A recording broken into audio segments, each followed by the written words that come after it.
हमेशा इन्हें खो देते हैं। हाय गाइस, मैं हूं आरजे कार्तिक। एक छोटी सी कहानी। ये कहानी है मनीष नाम के लड़के की, जो मिडिल क्लास फैमिली में पैदा हुआ, जो 12th क्लास तक टॉप करता जा रहा था। कमाल का बच्चा, पढ़ने लिखने में सबसे आगे।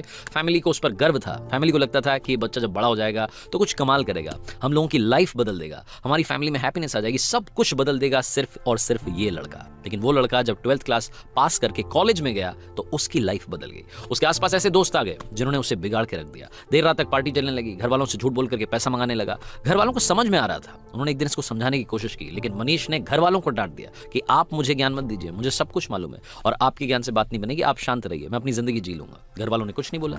1 साल के बाद में जब रिजल्ट आया तो मनीष एक सब्जेक्ट में फेल हो गया, और जहां ये फेल होने वाली बात आई वहीं ये बात इसके ईगो को हर्ट कर गई कि जो लड़का 12th तक टॉप करता आ रहा था वो कॉलेज में जाते ही फेल कैसे हो सकता है। और ये जो फेल होने वाली बात थी इसके मन में, इसके दिमाग में इतना घर कर गई कि ये घर में बंद हो गया, एक कमरे में रहने लग गया, घर वालों से बात करना बंद कर दिया, दोस्तों के फोन उठाना बंद कर दिया, यहां तक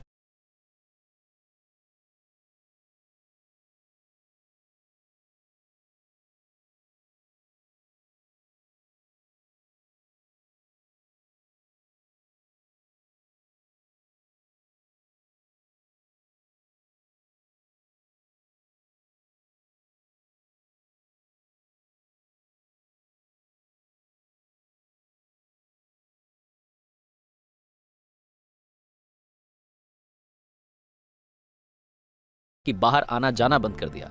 मनीष धीरे धीरे डिप्रेशन का शिकार हो रहा था। ऐसा लग रहा था कि उसकी लाइफ में यहीं पर ही ब्रेक लग जाएगा, सब कुछ खत्म हो जाएगा।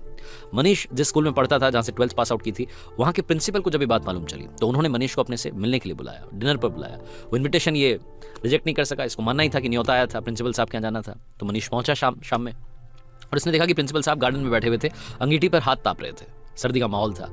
ये भी जाकर के बैठ गया। उन्होंने पूछा कि क्या हालचाल है बेटा, क्या चल रहा है, तो कुछ नहीं बोला। 10-15 मिनट तक दोनों के बीच में बातचीत नहीं हुई। तो प्रिंसिपल साहब ने सोचा कि क्या अलग किया जाए। उन्होंने अंगीठी में से एक कोयले का टुकड़ा जल रहा था, उसको बाहर निकाला और धधकते हुए टुकड़े को मिट्टी में फेंक दिया। जैसे वो मिट्टी में फेंका, थोड़ी देर तो धधका, उसके बाद में बुझ गया।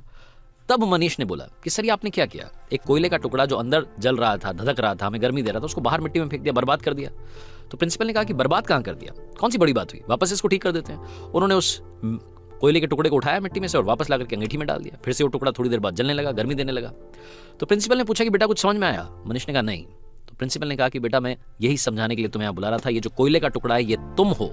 तुम जब अंगीठी से बाहर आए, गलत संगति में गए, मिट्टी में गए तो बुझ गए, लेकिन वापस आकर के जल सकते हो। शर्त यह है कि अब अंगीठी में वापस आना होगा, अपनी लाइफस्टाइल बदलनी होगी, अपने दोस्त बदलने होंगे। बस इतनी सी बात तुम्हें समझाने के लिए यहां बुलाना चाहता था। मनीष को सारी बात समझ में आ गई, उसकी लाइफ बदल गई। हम में से कई सारे लोग ऐसे हैं जो डिप्रेशन का शिकार हो रहे हैं सिर्फ और सिर्फ एक घटना की वजह से। हो सकता है जिंदगी किसी मोड़ पर आप फेल हो गए हों और आपको लग रहा हो कि